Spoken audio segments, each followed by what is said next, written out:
Bueno, hasta acá hemos visto cuáles fueron los dos trabajos que el Centro Editor de América Latina llevó adelante dentro de lo que podríamos llamar geografías populares, e hicimos recién referencia al país de los argentinos. Ahora, el trabajo que va a ser muy importante y de mucha complejidad, ¿sí?, va a ser el que va a lanzar en 1981 el Atlas Total de la República Argentina, ¿sí?, que se va a distribuir en fascículos coleccionables, llegando a 9 tomas. A diferencia de lo que ocurrió con las anteriores publicaciones, colecciones geográficas del CEAL, esta colección no estaba organizada por regiones, sino fundamentalmente sus contenidos se organizaron por lo que eran las ramas clásicas de la geografía y por unidades administrativas, más específicamente por provincias. Esto respondía en buena medida a que los datos estaban organizados, los datos demográficos, los datos sociales, los datos económicos, e incluso en muchas ocasiones los datos de geografía física en función de esas unidades de análisis, ¿sí? Entonces, este nuevo atlas va a tener diferencias con las geografías anteriores, no solo por la organización de los contenidos, sino por sus temas y diseños. Va a haber dos aspectos que nosotros queremos destacar de este atlas y que tienen que ver fundamentalmente con la utilización de imágenes, no solo las tradicionales que habían sido usuales en los textos de geografía, de la enseñanza o de las enciclopedias geográficas, sino las nuevas imágenes que se reproducían por los avances en la teledetección, en la aerofotointerpretación y sobre todo las llamadas imágenes satelitarias que empezaron a circular en la década del 70, ¿sí?, y que empezaron a tener un impacto importante. En cuanto al origen de este emprendimiento editorial y a la complejidad, nos habla Boris Spivakov, al cual vamos a leer textualmente de la entrevista que le ha hecho Delia Maunas en su momento. El Atlas Total de la República Argentina llevó un tiempo de locura. Tuvo dos directores que trabajaban simultáneamente. La directora fue un tiempo Elena Chiosa, que era profesora en la Universidad del Sur y directora de la carrera de Geografía. El director era un hombre mucho más joven que había sido alumno de ella, hoy es profesor de la Universidad de Luján y se llama Ricardo Figueira, ¿sí?, cuyo testimonio tuvimos oportunidad de escuchar en el anterior video. Esta obra llevó un tiempo de locura. Ese atlas fue el más importante que se hizo en el país y estaba compuesto por 9 tomos. Un atlas físico, un atlas político, un atlas demográfico, 2 tomos de atlas económico y después hubo 4 tomos más de atlas económico especializado. Ese atlas se vendió muy bien. Señala, ¿ves? Mirá, este es el equipo interno, acá está el nombre de los colaboradores, la dirección de Elena Chiosa y Ricardo Figueira. La secretaría de redacción era de Miguel Ángel Palermo. El asesoramiento geográfico lo hacía Alicia Iglesias de Cuello, que es profesora de la facultad. Fueron en total 157 fascículos. Creo que en total debe haber llevado más o menos 7 años. Fue un trabajo chino, como trabajo fue el más importante que hizo el centro. Sí, en este diálogo que establece con la entrevistadora, acá Spivakov se preocupaba por marcar bien la cantidad de colaboradores que había tenido el Atlas, que habían sido realmente muchos profesores, docentes de distintas áreas, de distintas disciplinas, bueno, pero predominantemente geógrafos, el cual ustedes pueden consultar en un texto de una entrevista que tuvimos oportunidad de hacerle a Elena Chiosa hace unos años. Entonces acá de alguna manera lo que significaba era la importancia que tenía esta obra editorial. Es más, para abundar podemos leer un testimonio de Ricardo Figueira que explica las labores que tenían que realizar desde el origen de la publicación a su paso por el taller a la distribución, o más específicamente las dificultades que había para reproducir las imágenes cartográficas y las imágenes satelitarias con las artes de imprenta que ellos contaban. Me parece que es interesante para ver un poco el estrés a los cuales ellos estaban sometidos, porque se trataba, volvemos a decirlo, de que no existían tiempos largos en los cuales se podían permitir, sino que existían tiempos de mercados por el cual debían hacer lanzamientos semanalmente y deberían tener los fascículos preparados para ponerlos en la calle y darle constancia y regularidad a la colección, ¿no? Ricardo Figueira dice: después, como grandes paquetes, con el Leña Quiosa hicimos El País de los Argentinos y el Atlas Total. Esta sí fue una labor de muchos años, monstruosa, muy comprometida y muy complicada técnicamente. Tenían que estar los textos, tenían que estar los gráficos, pero tenían que estar los mapas, que pasaban la aprobación militar en la época del proceso. Además tenían que estar las imágenes satelitarias que se compraban en la NASA. Dirigir el Atlas era como estar a cargo de la gerencia de una empresa. Impresión a 6 colores, a veces con la humedad el papel tan grande estiraba y registraba en una punta y no registraba en la otra, y después había que mandar una copia del impreso al Instituto Geográfico Militar.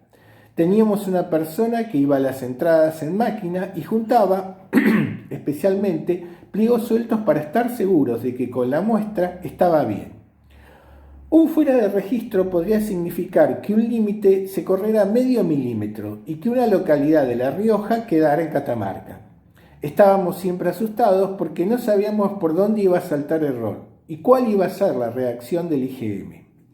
Bueno, en realidad, como habíamos dicho antes, y por eso describimos el contexto en el cual trabajó esta editorial, a los problemas técnicos se sumaban los problemas políticos de la censura que ejercía el IGM y que se hizo particularmente intensa durante la dictadura, basada en la ley de la carta. Entonces, todo texto cartográfico que salía para publicación de la Argentina debía pasar por ese registro y la legalización que hacía el IGM, lo cual ya había tenido problemas, recuerdan ustedes, cuando hace un rato comentábamos el caso del País de los Argentinos.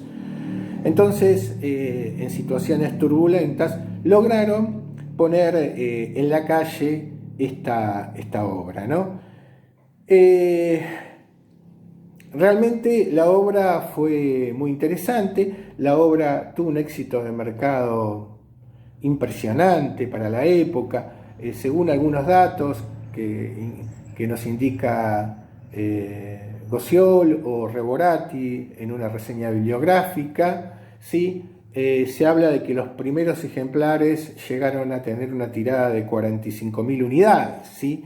Y en total, el dato que tenemos para el total de la colección, hablamos de un promedio de 25.000 unidades, lo cual para la época, realmente para lo que se consideraba un bestseller, era realmente un bestseller en un texto que era de ciencias, que no era del área literaria, ¿no? Entonces tuvo una importancia notable.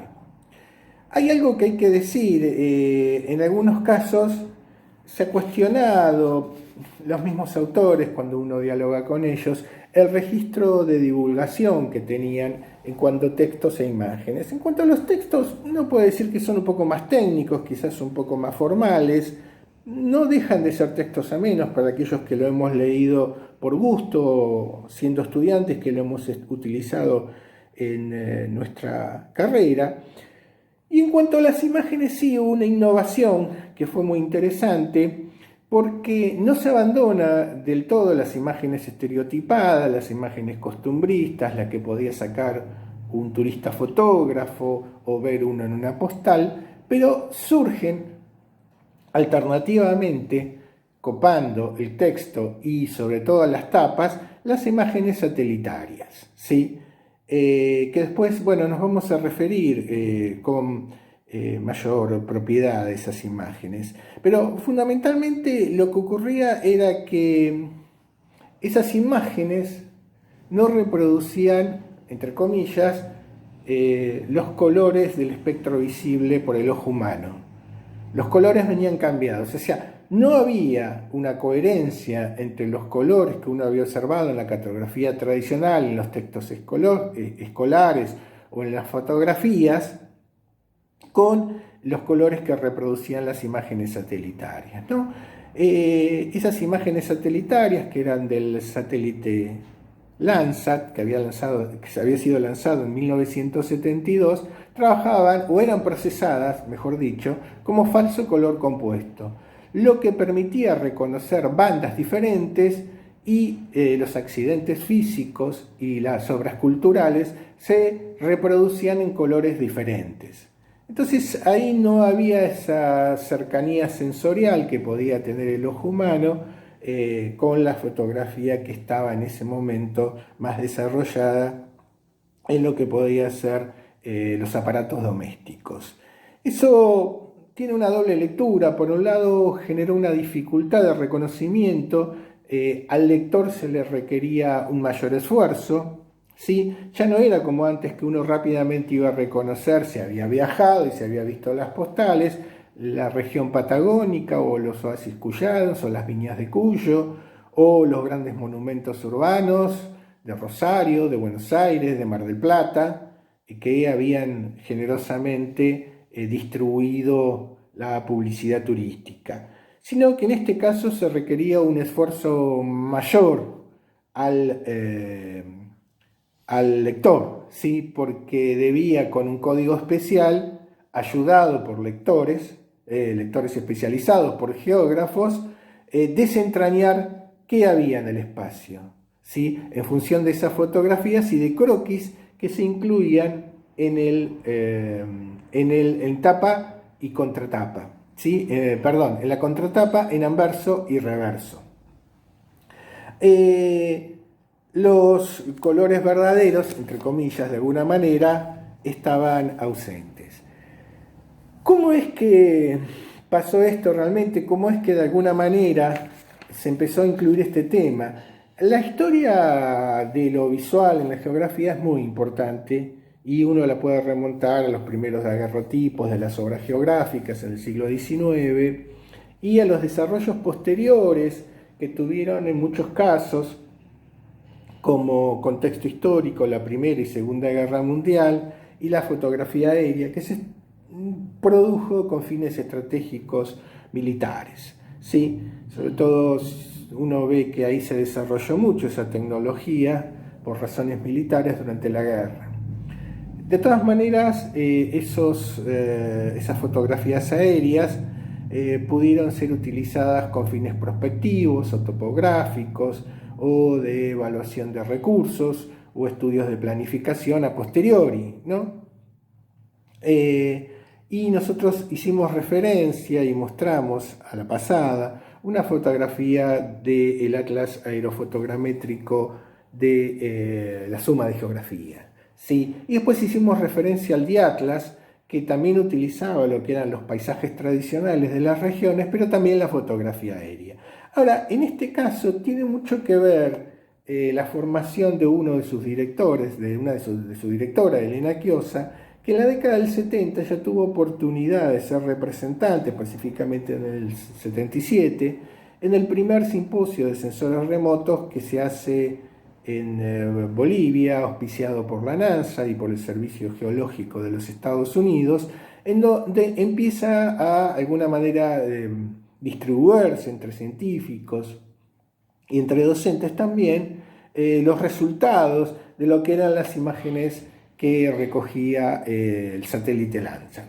Pero antes de continuar, escuchemos a Calculín, que hace una explicación bastante sintética y bastante adecuada de cómo funcionaban. Saludos participante de la asignatura Geodesia Satelital Laboratorio, le damos la más cordial bienvenida. Les estaré hablando sobre los satélites Landsat. Los satélites Landsat son una serie de satélites construidos y puestos en órbita por Estados Unidos para la observación en alta resolución de la superficie terrestre. Los Landsat orbitan alrededor de la Tierra en órbita circular, a 705 kilómetros de altura, con una inclinación de 98.2 grados respecto del ecuador, y un período de 99 minutos. La órbita de los satélites está diseñada de tal modo que cada vez que estos cruzan el ecuador de norte a sur lo hacen entre las 10 y las 10:15 de la mañana hora local. Los Landsat están equipados con instrumentos específicos para la teledetección multiespectral. El primer satélite Landsat, en principio denominado Hertz-1,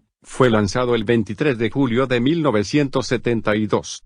El último de la serie es el Landsat 8, puesto en órbita el 11 de febrero de 2013. Antes de 1972, la idea de utilizar datos de satélite para la vigilancia terrestre, la cartografía o la exploración era un concepto visionario, hecho que da origen al programa Landsat, el cual se constituye en una serie de misiones de observación de la Tierra por satélite gestionadas conjuntamente por la NASA y el Servicio Geológico de Estados Unidos. El programa Landsat ha revolucionado la forma de ver y estudiar nuestro planeta.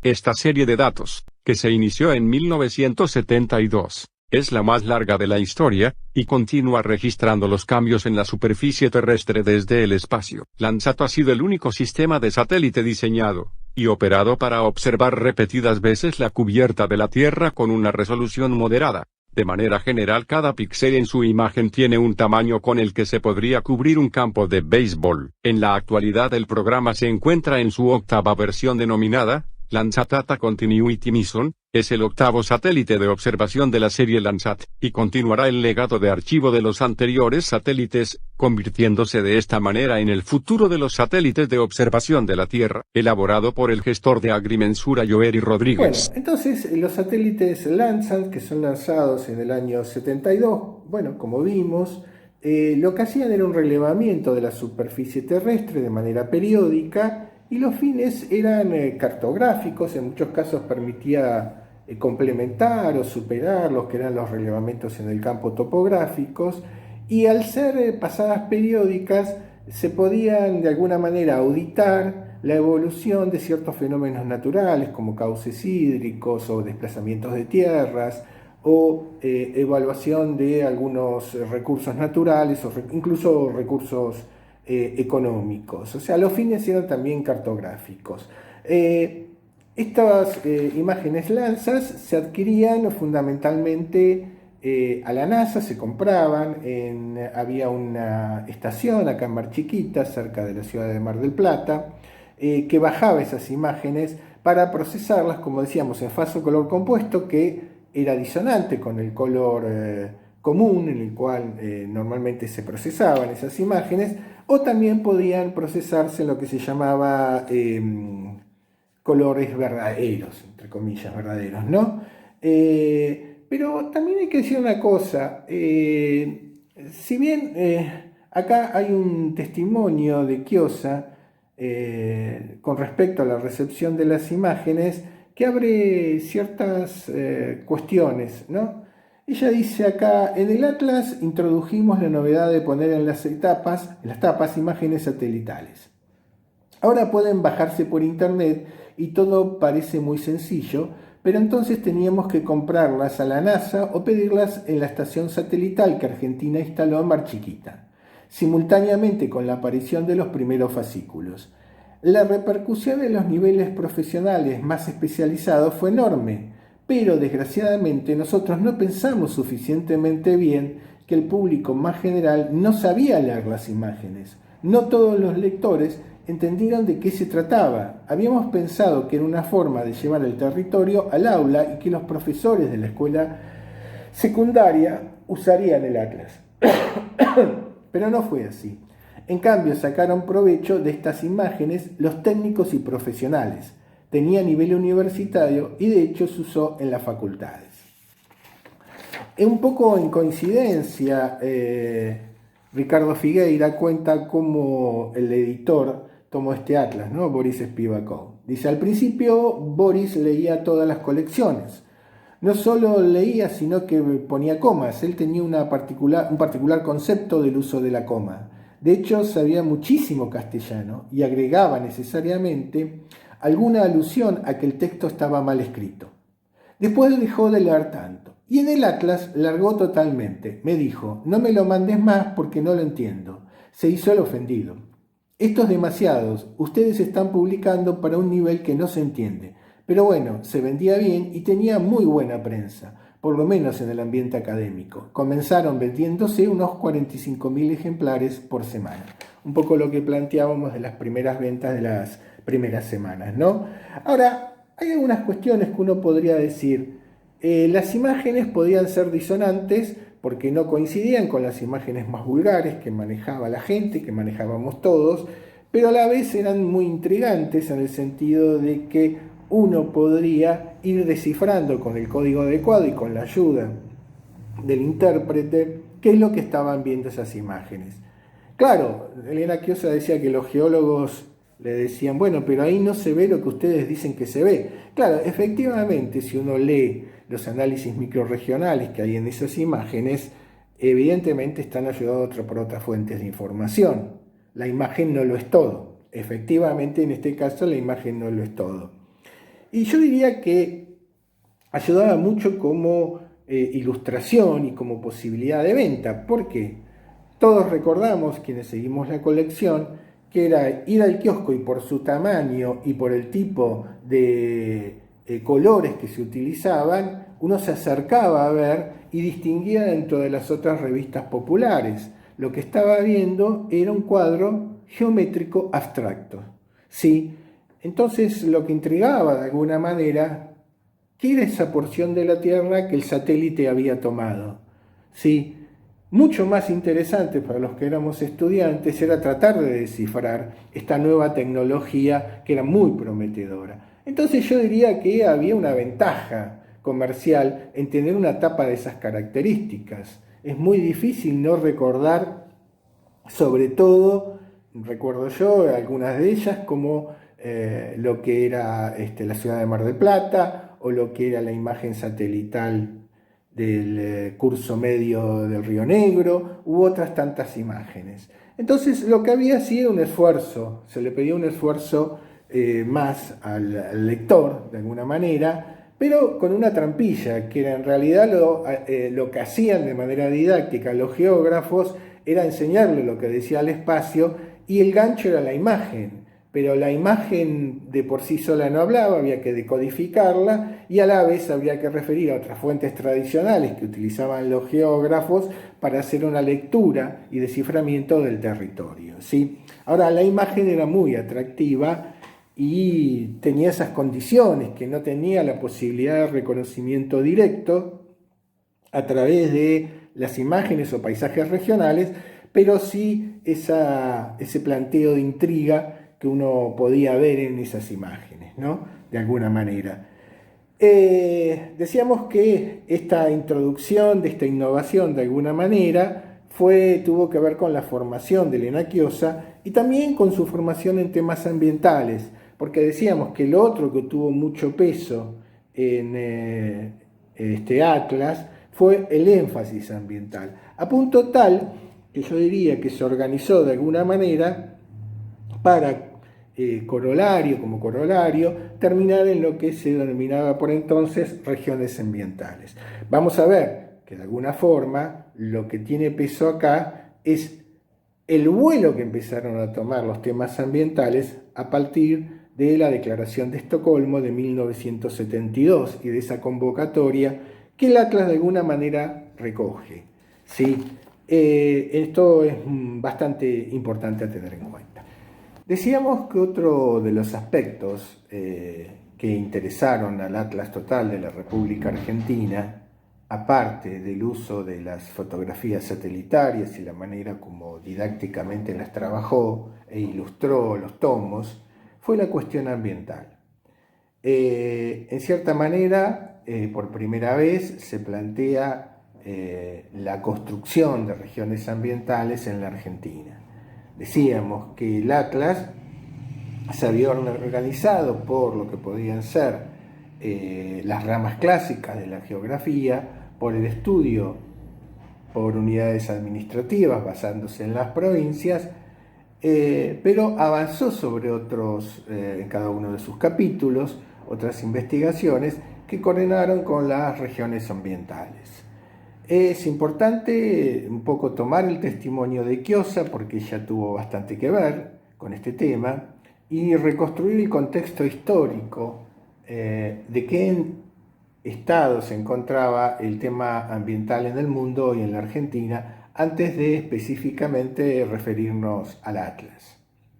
Fijémonos el testimonio de Elena Chiosa cuando habla del origen. Estábamos terminando ya los últimos números del País de los Argentinos, allá por el año 76. A mí ya me habían dejado cesante en la universidad. Estaba tranquila en mi casa y me llama Maurice Alesfrede, un geógrafo francés, amigo de Romain Gaignard, que había conocido incidentalmente hacía un tiempo.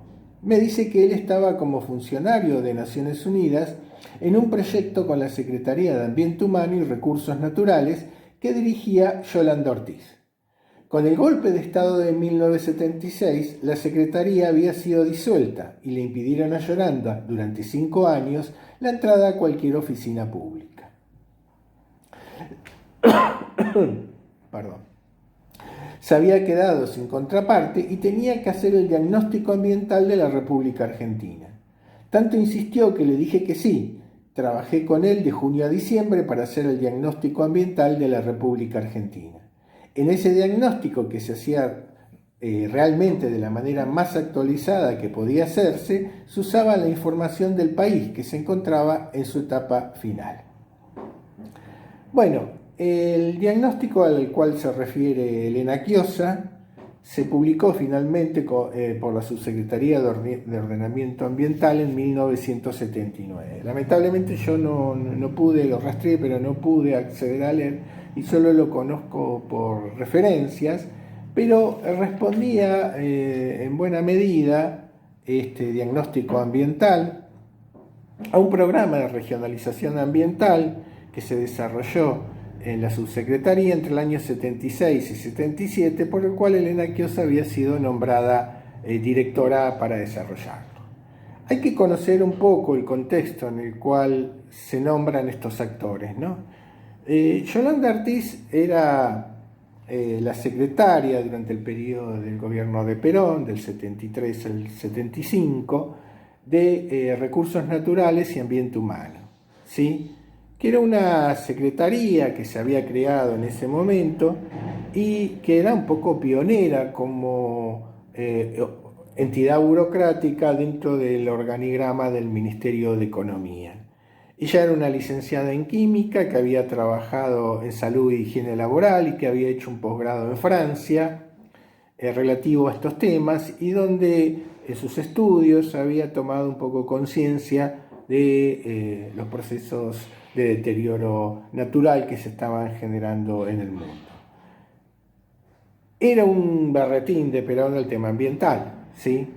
En el año 72 había emitido un discurso a los pueblos y gobiernos del mundo donde señalaba que la cuestión ambiental no era un problema más, sino era el problema a resolver, ¿no? Ahí hacía mención a los sistemas sociales de despilfarro natural y a la preocupación por la explosión demográfica y el deterioro de los recursos naturales y los suelos cultivables, ¿sí? O sea, él lo veía como un problema real. Es más, había sido alertado por una película que se estrenó el año 73, que se llamaba la traducción creo que fue Cuando el futuro nos alcance, que era una distopía que mostraba una sociedad donde había una oligarquía que accedía al alimento y a los recursos naturales y a todas las comodidades, y había un grupo, la mayoría de las personas vivían en estado de miseria, pobreza, y eran alimentados por unas cápsulas que se llamaban Soylent, que el detective de la película descubre después que estaba hecha a partir de los cadáveres humanos y de las personas que eliminaban, sobre todo aquellos de avanzada edad, que la sociedad eliminaba para alimentar al resto en condiciones paupérrimas de la sociedad. Bueno, eso un poco lo que mostraba esa película en escenarios de deterioro social, deterioro natural, y mostraba un verdadero desastre ecológico y ciudades en un estado penoso. Al punto tal que incluso en las unidades básicas se les recomendaba a los militantes ir a ver esa película. Para Perón era un problema la cuestión ambiental. Él había recibido los informes oficioso de la Conferencia de Estocolmo, que se realiza en el año 72, y estaba muy preocupado por esta situación. Por eso incluye esta novedad de crear esta secretaría, que después se baja durante la dictadura a la condición de subsecretaría de Medio Ambiente, y de donde se producen estos diagnósticos. No, es muy interesante el caso de Yolanda Ortiz, porque ella cuenta la resistencia que había entre los economistas al tema, donde el principal problema era el desarrollo interno y la cuestión ambiental lejos estaba de sus preocupaciones, o sea que era un poco ahí disonante con las ideas dominantes que se daban en las burocracias públicas. Pero lo importante es destacar acá, ella después se exilió en Venezuela, tuvo que retirarse, y hasta hace poco, el año pasado creo que fue, hace 2 años, yo leí una conferencia de ella muy interesante que usamos en un trabajo sobre Fuente. La Conferencia de Estocolmo de alguna manera le da entidad oficial a los problemas ambientales. Los temas ambientales en la década del 60 habían sido una cuestión marginal de algunos grupos de ecologistas, hippies, pacifistas, o algunos científicos que sí ya habían anunciado problemas serios ambientales, ¿no? La Conferencia de Estocolmo convoca a cientos de gobiernos y organizaciones no gubernamentales, y lo que logra es poner sobre el tapete el tema con una serie de recomendaciones y principios que los gobiernos debían tener en cuenta. Entre esas recomendaciones era incluir en los organigramas, ¿sí?, oficinas destinadas a la cuestión ambiental. Hay un poco el diagnóstico que se hacía era el deterioro de los recursos naturales, de los suelos cultivables, el problema que se planteaba de la contaminación de los océanos, la explosión demográfica, que parecía ser incontrolable, y algo que también se destacaba, como algunos continentes regularmente eran castigados por grandes hambrunas, ¿sí?, y no existía alimento suficiente para alimentarlos, mientras otros sistemas sociales generaban un montón de residuos que a la vez generaban un proceso de contaminación importantísimo, ¿no? Me parece que este es un poco el contexto en el cual se produce esa situación, y nos ayuda a entender por qué el Atlas tuvo esos contenidos y por qué de alguna manera el Atlas incorpora esas cuestiones dentro de lo que fue el discurso geográfico. No sin dificultad, porque algunos geógrafos de algunas instituciones, de algunas organizaciones, lo veían como un asedio, plantear las cuestiones ambientales lo veía como un asedio a lo que había sido el trabajo tradicional de los geógrafos. En realidad hay que decir que estos temas empiezan a tomar otra dimensión, ¿no? Otra dimensión, surgen nuevos conceptos, y sobre todo, si bien muchos de ellos referenciados en las investigaciones, en las ciencias naturales, se empieza a incorporar la variable antrópica o la variable humana que generaba esos procesos de deterioro con sus actividades. Y lo que sigue en las páginas del Atlas es un poco ese derrotero, ¿no? Si uno piensa, por ejemplo, que sigue el análisis de las geografías físicas generales y las geografías físicas provinciales, o que hace los estudios demográficos, un poco el camino es ver cómo esos territorios se fueron poblando y cómo a veces esos ambientes naturales, luego en los procesos de artificialización posterior y puesta en valor, generaron los procesos de deterioro. O sea, hay un llamado muy fuerte a la cuestión ambiental.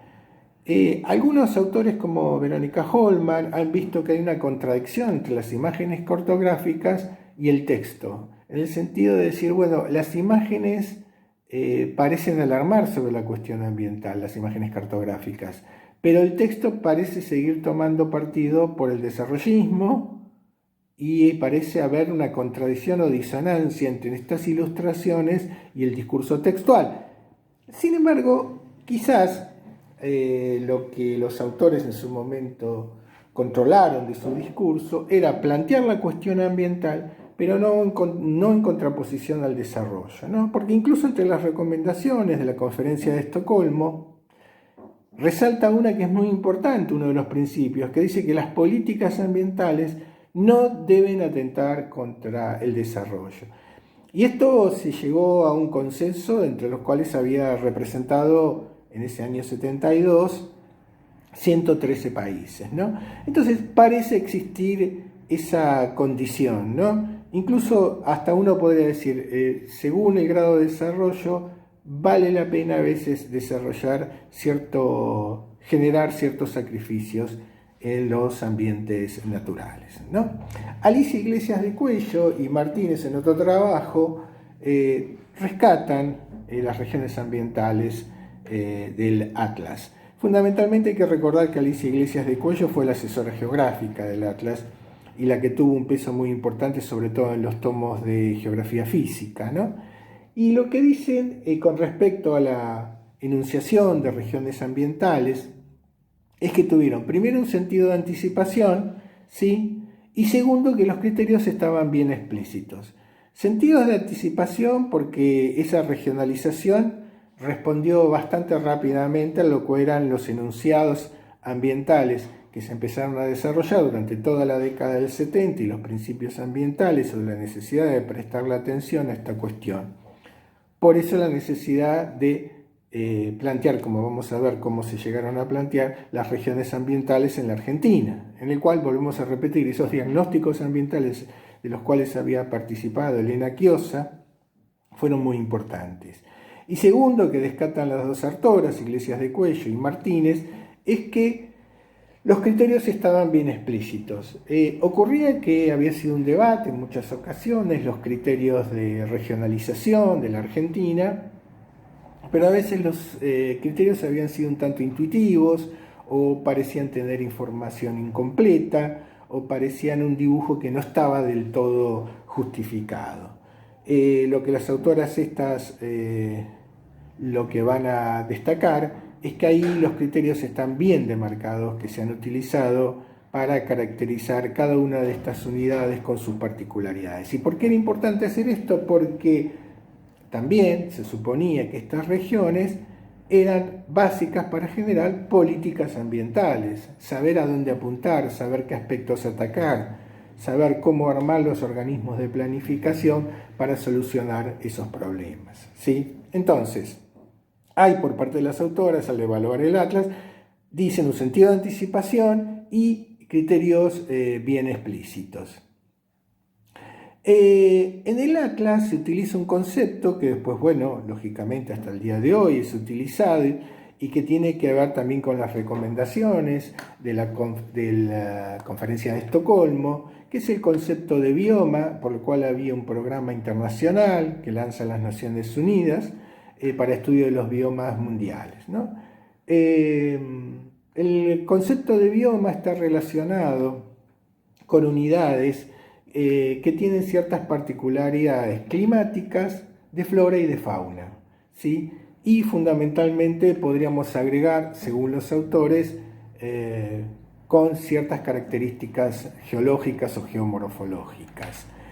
El concepto de los estudios de biomas a nivel mundial, que fue también una iniciativa que parte de las inquietudes de Estocolmo y de un programa internacional, determinó distintos biomas. Depende de los autores, bueno, pueden ser biomas acuáticos, biomas terrestres, desiertos fríos como los polos o desiertos cálidos como los existentes en Asia, África y América, las zonas de pradera, las zonas de taiga. O sea, hubo todo un estudio y caracterización de estos, si ustedes me permiten el término, paisajes, ¿no? El concepto de bioma tenía la particularidad, fundamentalmente, que encajaba todos estos elementos físicos dentro de una construcción de investigación referenciado particularmente en las ciencias naturales. Y también el Atlas Total toma el concepto de bioma o también llamado paisaje bioclimático, ¿sí?, para identificar estos biomas antes de desarrollar las regiones ambientales. Claro, en esa clasificación que aparece en el Atlas de biomas estaba ausente la actividad antrópica. Por eso, fundamentalmente, lo que se establece es la necesidad de contar con regiones ambientales. Con respecto a los criterios, bueno, para determinar esas regiones ambientales, se determinaron 8 regiones ambientales y 43 regiones ambientales, o sea, 8 macroregiones y 43 regiones ambientales. Y los criterios que se tuvieron, que están muy desarrollados conforme uno lee el Atlas, fue el tratamiento que se hacía de los recursos naturales en esas regiones, las formas de poblamiento y ocupación del espacio, la manera como se pusieron en valor los recursos naturales y se convirtieron en recursos económicos, y sobre todo un criterio muy interesante, que es lo que incluía sobre todo, yo diría, el peso fundamental para evaluar las condiciones ambientales de la región, el grado de artificialización que tenía su superficie. Y en ese grado de artificialización se tenía en cuenta cómo la actividad agraria, rural, había de alguna manera transformado el paisaje natural, la naturaleza, cómo lo había hecho la explotación minera y cómo también había empezado la construcción de urbes, grandes urbes e infraestructuras y estructuras para adecuar el territorio a las necesidades económicas. O sea, que con estos criterios se determinaban entonces esas 8 macroregiones y esas 43 regiones, lo cual dejaba más que nada en evidencia específica cuáles eran las particularidades de cada una de estas regiones ambientales. Y fundamentalmente de su lectura uno podía hacer, sobre todo en ese primer diagnóstico, generar políticas, al menos a nivel provincial, nacional o municipal, para atacar estos procesos de deterioro, en el cual ya se iba tomando una conciencia muy acentuada sobre la cuestión.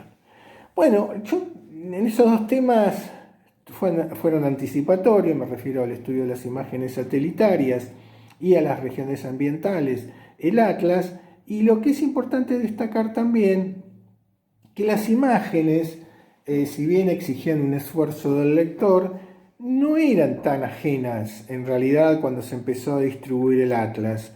Nosotros podríamos decir que para esa época las imágenes del espacio comenzaban a llegar al cine, a la televisión, a las revistas populares, ¿sí? Uno recuerda, por ejemplo, que en el año 81 se inicia la serie documental de Cosmos, de Carl Sagan, que fue muy interesante, que fueron varios capítulos y fue una de las documentales más vistas aún hoy en día por la cantidad de público que concitó.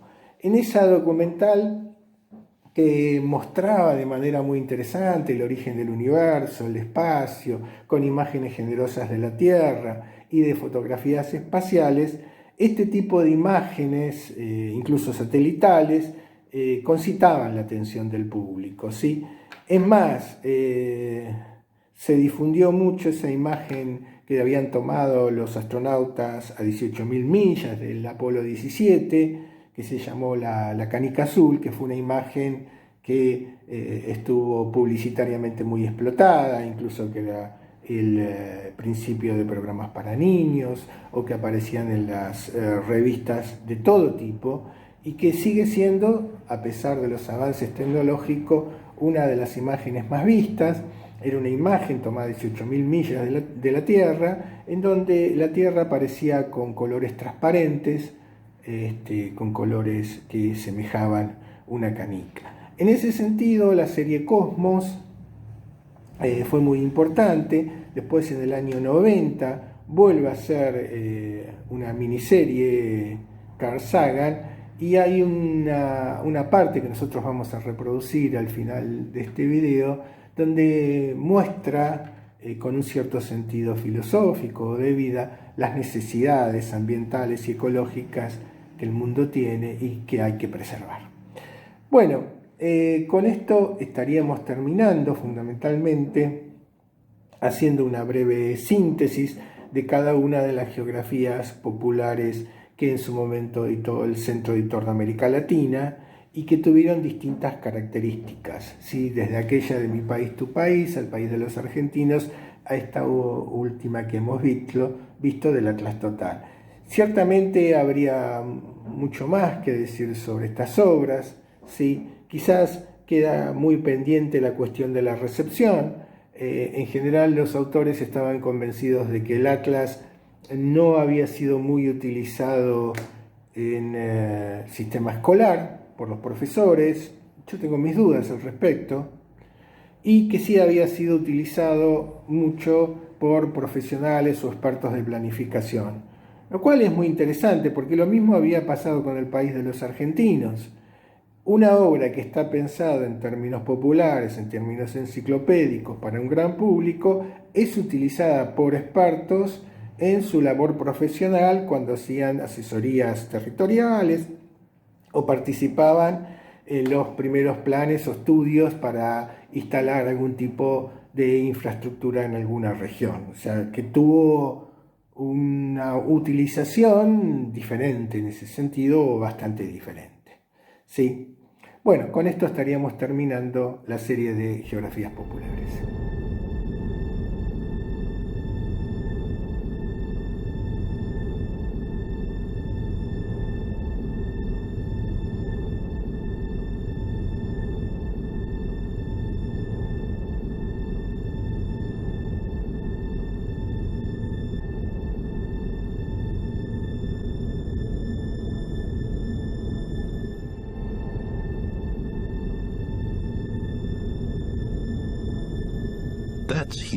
Eso es aquí. Ese es nuestro hogar. Somos nosotros. En él todos aquellos a los que queremos, todos a los que conocemos, todos aquellos de los que hemos oído hablar. Todos los seres humanos que han existido han vivido sus vidas. La suma de nuestra felicidad y sufrimiento, miles de confiadas religiones, ideologías y doctrinas económicas. Cada cazador y recolector, cada héroe y cobarde, cada creador y destructor de la civilización, cada rey y campesino, cada joven pareja enamorada, cada madre y cada padre, cada niño con esperanza, cada inventor y explorador, cada profesor de valores, cada político corrupto, cada superestrella, cada líder supremo, cada santo y cada pecador de la historia de nuestra especie ha vivido ahí, en una mota de polvo suspendida sobre un rayo de luz del sol. La Tierra es un escenario muy pequeño en un enorme ruedo cósmico. Piensen en los ríos de sangre derramada por todos aquellos generales y emperadores, para que con su gloria y su triunfo pudieran llegar a convertirse en dueños momentáneos de una fracción de un punto. Piensen en la infinita crueldad presenciada por los habitantes de una esquina de ese píxel e infligida sobre los apenas distinguibles habitantes de cualquier otro rincón. Cuán frecuentes sus malentendidos, cuántas ganas de matarse los unos a los otros, cuán ferviente su odio. Nuestras poses, nuestra imaginada autoimportancia, la ilusión de que tenemos alguna posición privilegiada en el universo, todo eso se ve cuestionado por ese punto de luz pálida. Nuestro planeta es una mota solitaria en la enorme y envolvente oscuridad cósmica. En nuestra oscuridad, en toda esa inmensidad, no hay ningún indicio de que vaya a llegar ayuda desde algún otro lugar para salvarnos de nosotros mismos. De momento, la Tierra es el único mundo conocido que se sabe que alberga vida. No hay ningún otro lugar, por lo menos a corto plazo, al que pueda migrar nuestra especie. Visitar, sí. Asentarse, aún no. Nos guste o no, de momento la Tierra es el lugar en el que podemos sobrevivir. Se ha dicho que la astronomía es una experiencia humilde que forja el carácter. Quizás no haya mejor demostración de lo absurdo de la arrogancia humana que esta imagen tan lejana de nuestro minúsculo mundo. Para mí subraya la responsabilidad que tenemos de tratarnos los unos a los otros con más amabilidad y de preservar y cuidar mejor ese pálido punto azul, el único hogar que hemos conocido jamás.